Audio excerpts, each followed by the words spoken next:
Il faisait moins 10 degrés ce soir de réveillon de Noël et mon père m'avait enfermé dehors dans la neige parce que je lui avais répondu pendant le dîner.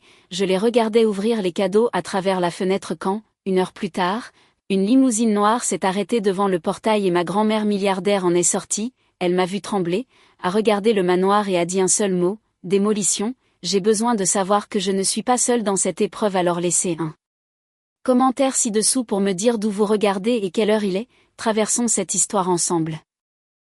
Je n'ai même pas eu le temps d'assimiler le mot que les portières de la limousine se sont ouvertes à la volée et 2 hommes en costume tactique noir ont bougé avec la précision d'une équipe d'exfiltration du GIGN. Ils n'ont pas frappé à la porte d'entrée ni sonné, ils ont simplement marché sur la pelouse gelée, m'ont encadré et m'ont soulevé de la congère comme si j'étais un actif de haute valeur récupéré en zone de guerre. Mes membres étaient trop raides pour protester car le froid avait dépassé le stade de la douleur pour devenir un engourdissement lourd et dangereux. J'ai été porté sur 3 pas et déposé à l'arrière de la voiture, la portière a claqué sourdement, bloquant le vent, la glace et la vue de ma demi-sœur Chloé ouvrant l'ordinateur portable qui était censé être le mien. Le silence à l'intérieur de la voiture était absolu et l'air sentait le cuir coûteux et la chaleur filtrée. En face de moi était assise une femme que je n'avais pas vue depuis 7 ans, grand-mère Éléonore. Elle ne ressemblait pas à une grand-mère classique mais plutôt à une PDG du CAC 40 sur le point de lancer une OPA hostile. Ses cheveux argentés étaient coupés en un carré strict capable de couper du verre et elle portait un manteau en cachemire qui coûtait probablement plus cher que ma start-up en faillite. Elle n'a pas haleté, elle n'a pas pleuré ni demandé si j'allais bien car les émotions étaient inefficaces en temps de crise. Au lieu de cela, elle a attrapé un lourd trench-coat en laine sur le siège à côté d'elle et l'a jeté sur ma silhouette tremblante. Il a atterri avec un poids qui ressemblait à une armure. Enfile tes bras, ordonna-t-elle d'une voix basse, stable et dénuée de pitié. L'hypothermie est une façon ennuyeuse de mourir, Camille. J'ai maladroitement cherché les manches, mes dents claquaient si fort que je pensais qu'elles allaient se casser. J'ai enroulé la laine autour de moi, la chaleur piquant ma peau gelée alors que le sang recommençait à circuler. J'ai regardé par la vitre teintée et à travers le verre, je pouvais voir la silhouette de mon père, Guillaume, debout à la fenêtre du salon, levant un verre de grand cru. Il ressemblait à un roi inspectant son royaume et n'avait aucune idée que le château était déjà en état de siège. Ai-je bégayé, ma voix fonctionnant à peine, je lui ai juste dit que le chapon était sec, c'est tout ce que j'ai dit. Éléonore ne m'a pas regardé, elle gardait les yeux rivés sur la maison, observant son fils. Tu penses que c'est une histoire de volaille ? Tu penses que tu es assise ici à geler à cause d'une critique culinaire ? Elle s'est tournée vers moi, ses yeux sombres et analytiques disséquant la situation non pas avec sympathie mais avec une précision chirurgicale. Il ne t'a pas enfermée dehors parce que tu étais irrespectueuse, Camille, il t'a enfermée dehors parce qu'il se sentait petit, regarde-le. Elle a fait un geste vers la fenêtre où Guillaume riait maintenant, jouant le bonheur pour sa nouvelle femme Béatrice. C'est un homme avec un ego de verre, un homme faible ne se sent fort que lorsqu'il fait souffrir quelqu'un d'autre. Il a besoin d'un thermomètre pour mesurer son pouvoir et ce soir, tes tremblements sont sa preuve de vie, ce n'est pas une punition, Camille, c'est du carburant.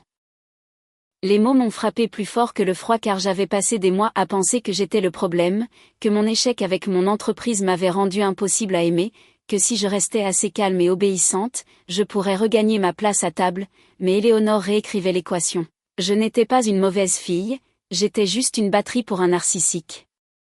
Il pense qu'il me donne une leçon, ai-je chuchoté, la réalisation s'installant comme de l'eau glacée. C'est le cas, a répondu Éléonore en tendant la main vers le bouton de l'interphone, mais il est sur le point d'apprendre qu'il n'est pas le seul à pouvoir enseigner. Elle a appuyé sur le bouton, chauffeur, couper le courant du manoir principal. J'ai regardé, stupéfaite, les lumières du manoir scintiller et mourir, le sapin de Noël s'est éteint, la silhouette de mon père s'est figée et à l'intérieur de la limousine, la seule lumière venait du tableau de bord numérique, projetant une lueur bleue sur le visage d'Éléonore qui ne souriait pas. Ce n'était pas un jeu pour elle, c'était une correction. Réchauffe-toi, dit-elle en se penchant en arrière dans le siège en cuir, nous ne partons pas encore, je veux qu'il voie la voiture, je veux qu'il sache que l'échec est maté déjà sur l'échiquier avant même qu'il ne réalise que nous jouons aux échecs. Je me suis assise dans le siège en cuir moelleux, la chaleur du manteau pénétrant enfin le froid profond de mes os, et j'ai regardé la maison plongée dans le noir qui semblait différente sans les lumières, moins comme un château, plus comme un tombeau. Vous vous demandez peut-être pourquoi je suis revenue, Pourquoi après l'implosion de ma start-up technologique qui ne m'a laissé que des dettes et un ego meurtri, j'ai choisi de retourner au seul endroit qui m'avait toujours fait me sentir petite? La réponse n'est pas poétique, elle était financière. J'avais tout misé sur un algorithme qui avait 6 mois d'avance sur le marché et j'ai manqué de trésorerie avant que le monde ne rattrape son retard. La faillite n'était pas seulement un statut juridique, c'était une laisse qui m'a traîné de force jusqu'à Megève. Ces 3 derniers mois, le prix d'entrée pour vivre sous le toit de Guillaume était ma dignité, ce n'était pas un paiement soudain et dramatique, c'était un abonnement que je payais par versement quotidien, le silence quand Béatrice critiquait mon incapacité à réussir, l'obéissance quand Guillaume me faisait la leçon sur le vrai business tout en sirotant un whisky payé par un fonds fiduciaire qu'il n'avait pas gagné, la soumission quand Chloé, ma demi-sœur, me traitait comme une stagiaire non rémunérée dans ma propre maison d'enfance. J'ai regardé mes mains, elles étaient encore rouges de froid mais les tremblements avaient cessé. Je ne pensais pas qu'il le ferait vraiment, ai-je dit doucement, je pensais qu'il bluffait. Éléonore ne détourna pas le regard de la maison, c'est ça le piège, n'est-ce pas? La normalisation de la cruauté, ça ne commence pas par t'enfermer dehors dans un blizzard, s'il avait fait ça le premier jour, tu serais parti, non, ça commence par de petites choses, les blagues à tes dépens, la façon dont il t'interrompt, la façon dont il te fait attendre, il baisse la température 1 degré à la fois pour que tu ne remarques pas que tu gèles jusqu'à ce que ton cœur cesse de battre. Elle avait raison, j'avais passé des mois à ajuster mon thermostat pour correspondre à leur froideur, je m'étais convaincue que si j'acceptais les insultes, si je souriais pendant les dîners où ils disséquaient mes échecs, je finirais par regagner ma place dans le giron familial. Je pensais être résiliente mais je vois maintenant que j'étais juste conditionnée, je m'étais conditionnée à accepter des miettes. J'ai admis la honte qui brûlait plus fort que les bouches de chauffage, je pensais que si j'étais assez calme, il me pardonnerait d'avoir échoué. Tu n'as pas échoué, Camille, dit Éléonore, sa voix coupant mon apitoiement comme un scalpel, tu as tenté quelque chose de difficile, eux n'ont jamais rien tenté, ils ne font que consommer, et les parasites détestent toujours l'hôte qui essaie de se libérer. Elle a tapoté l'écran de la console centrale et un flux vidéo en direct est apparu, connecté aux caméras de sécurité à l'intérieur de la maison, le générateur de secours ne s'était pas encore enclenché. Je pouvais les voir dans le salon, éclairés par la lumière du feu de cheminée et la lueur de leur téléphone, ils n'étaient pas paniqués, ils ne se précipitaient pas à la fenêtre pour voir si je mourais de froid, ils étaient agacés. Regarde-les, ordonna Éléonore. J'ai observé l'intérieur de la maison, l'ambiance était passée de la célébration à l'irritation, Béatrice gesticulait sauvagement, sa silhouette pointue et déchiquetée contre la lumière du feu, je n'avais pas besoin du son pour savoir ce qu'elle disait, elle se plaignait du désagrément, la panne de courant gâchait l'esthétique de sa fête. Puis j'ai vu Chloé, elle était assise sur le canapé tenant une boîte emballée d'argent, ma boîte, celle que j'avais emballée pour moi-même contenant le dernier morceau de technologie que je possédais, un ordinateur portable haute performance que j'avais sauvé de la liquidation de mon entreprise, je l'avais apporté au salon avec l'intention de travailler après le dîner pour restaurer le code. Elle a ouvert le couvercle et même dans la vision nocturne granuleuse de la caméra, je pouvais voir son sourire, elle a dit quelque chose à Guillaume qui riait, il a hoché la tête en se versant un autre verre dans le noir, il ne s'inquiétait pas pour sa fille dans la neige, il laissait sa belle-fille piller son cadavre. Elle prend mon ordinateur, ai-je dit d'une voix plate, il y a mon code dessus, ma propriété intellectuelle. Elle le prend parce qu'elle croit que tu n'existes plus, a dit Éléonore, dans leur esprit, tu es déjà parti, supprimé, Béatrice est probablement en train de lui dire en ce moment que tu fais un caprice quelque part, que tu t'es enfui pour leur donner une leçon, elle manipule cette fille pour lui faire croire que ta souffrance est une performance. J'ai regardé Guillaume lever à nouveau son verre, il avait l'air à l'aise, il ressemblait à un homme qui croyait posséder le monde et tout le monde en son sein. Il pense que l'obscurité est juste une panne de courant, ai-je dit, il pense qu'il est le seul à pouvoir éteindre les lumières. Il pense qu'il possède l'interrupteur, a corrigé Éléonore, il est sur le point d'apprendre qu'il ne possède même pas le bâtiment. Elle a pris un téléphone noir élégant sur la console, elle n'a pas composé de numéro, elle a juste prononcé un seul ordre, exécuter la phase 2, pénétrer dans les lieux. Les portières de la voiture se sont verrouillées avec un bruit mécanique lourd, dehors, les 2 agents de sécurité qui m'avaient récupéré ont commencé à marcher vers la porte d'entrée, ils ne ressemblaient pas à des invités, ils bougeaient comme une saisie judiciaire. Prête, demanda Éléonore en me regardant enfin, Ses yeux étaient durs mais il y avait aussi autre chose, une invitation. Je n'ai rien, ai-je dit en regardant mon manteau emprunté, je n'ai pas mes clés, je n'ai pas mon argent, ils ont tout. Éléonore a souri, une expression terrifiante et fine comme une lame de rasoir. Tu as l'acte de propriété, Camille, tu ne le sais juste pas encore, allons présenter ton père à son propriétaire. La porte d'entrée ne s'est pas ouverte, elle a cédé, ma grand-mère n'a pas frappé, elle a simplement traversé l'entrée du domaine comme si les serrures reconnaissaient leur véritable maître et se dissolvaient. Le blizzard s'est engouffré derrière elle, un vortex de neige et de vent qui a tourbillonné à travers le hall en marbre, tuant la chaleur de la cheminée en quelques secondes. Je suivais 2 pas derrière, flanqué de l'équipe de sécurité, j'avais l'impression d'être un fantôme revenant en télévivant.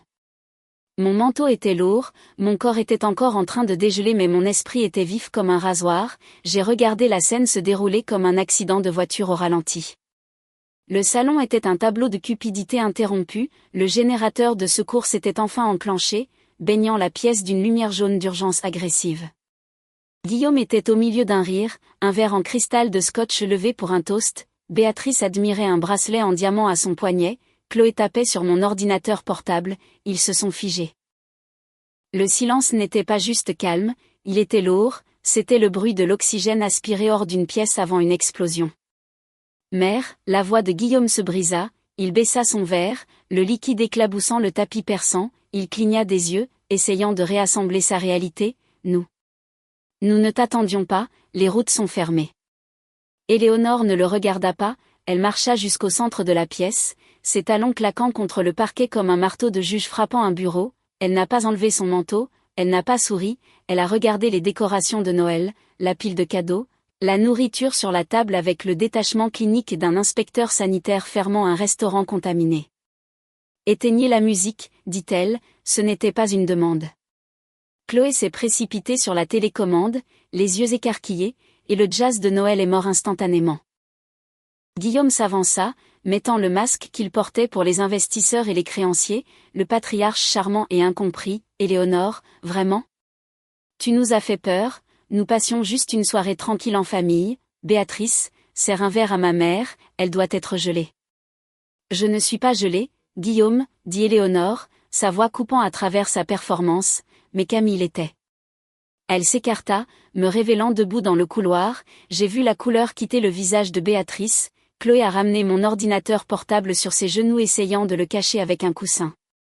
Guillaume n'avait pas l'air honteux, il avait l'air agacé comme un magicien dont le tour avait été révélé par un perturbateur. Camille, soupira-t-il en secouant la tête avec une fausse déception, je vois que tu as couru chez ta grand-mère, toujours la victime n'est-ce pas ? Je te l'ai dit mère, elle faisait un caprice, elle est sortie en trombe parce que je lui ai offert une critique constructive sur son entreprise, j'étais juste sur le point d'aller la chercher. Tu te servais un scotch, ai-je dit, ma voix était rauque à cause du froid mais stable, et tu as verrouillé le pen dormant. Des détails, Guillaume agita la main avec dédain, c'est une maison pleine de courants d'air, nous protégions les tuyaux. Éléonore se tourna vers l'homme debout à côté d'elle, je ne l'avais pas remarqué dans la limousine mais il était entré avec le silence du nombre, il portait un costume qui coûtait plus cher qu'une berline neuve et tenait une mallette en cuir, c'était Maître Lefebvre, le requin de la famille. La chronologie est-elle établie, lui demanda Éléonore. Oui madame, répondit Lefebvre, nous avons les journaux de sécurité du portail, l'imagerie thermique de la voiture et l'horodatage du verrouillage, 45 minutes d'exposition au moins. Dans la plupart des juridictions c'est une tentative d'homicide involontaire, dans cette famille nous appelons ça une rupture de contrat. Guillaume a ri, c'était un son nerveux et cassant, contrat ? De quoi parles-tu ? C'est ma maison, je discipline ma fille comme je l'entends. C'est là, dit Éléonore, que tu te trompes. Elle fit signe à Lefebvre qui posa la mallette sur la table basse, pile sur une assiette d'apéritifs intacte, le bruit des loquets s'ouvrant résonna dans la pièce comme des coups de feu. Tu ne possèdes pas cette maison Guillaume, dit doucement Éléonore, tu ne l'as jamais possédée. L'arrogance de Guillaume vacilla, j'ai l'acte de propriété, tu me l'as signé il y a 10 ans, il est dans le coffre. Tu as un bout de papier, corrigea Éléonore, tu as une contrefaçon que je t'ai permis de garder parce qu'elle te gardait calme et hors de mon portefeuille d'affaires, mais l'encre sur le vrai document a séché il y a 26 ans. Elle sortit un seul document épais de la mallette et le laissa tomber sur la table, il ne ressemblait pas à une carte de Noël, il ressemblait à un avis d'expulsion. Lis la ligne du bénéficiaire, Guillaume, il le ramassa, ses mains tremblaient maintenant, j'ai regardé ses yeux scanneur le texte juridique, j'ai regardé le moment exact où son monde s'est effondré. Ça dit, bégaya-t-il.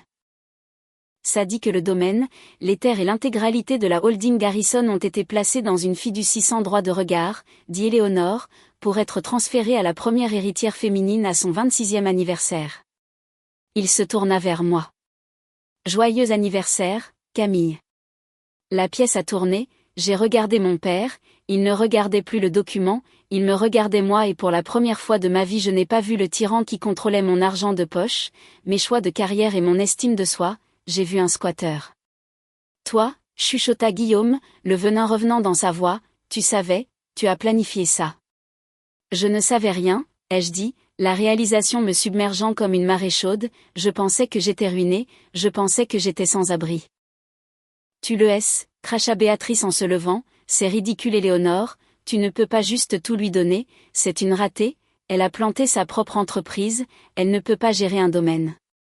Elle n'a pas planté son entreprise, dit froidement Éléonore, elle a été sabotée, nous avons tracé la vente à découvert sur ses actions, Béatrice, nous savons que Guillaume a utilisé son influence pour effrayer ses investisseurs afin qu'elles reviennent ramper à la maison, il avait besoin d'elle ici, il avait besoin d'elle sous sa coupe parce qu'il savait que ce jour arrivait. Éléonore s'approcha de son fils, tu lui as cassé la jambe pour pouvoir lui offrir une béquille et ensuite tu as donné un coup de pied dans la béquille en plein blizzard. Je l'ai élevé, cria Guillaume en claquant sa main sur la table, je mets de la nourriture sur cette table, c'est ma maison. Ce n'est pas votre maison, intervint maître Lefebvre, sa voix ennuyée et létale, techniquement, depuis minuit, vous êtes en violation de domicile. Violation de domicile, le visage de Guillaume devint violet, je suis son père. Biologiquement ? Oui, ai-je dit en entrant dans la pièce. J'ai marché vers Chloé qui s'est recroquevillée dans les coussins du canapé, je me suis penchée et j'ai retiré mon ordinateur de ses mains, elle n'a pas résisté. Mais légalement, tu es juste un passif dont j'ai hérité.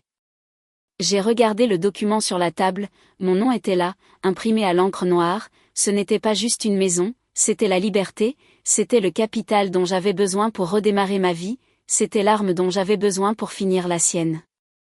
Que voulez-vous faire, mademoiselle Harrison ? Me demanda Lefebvre. Il ne demandait pas à Éléonore, il me demandait à moi, le transfert de pouvoir était absolu.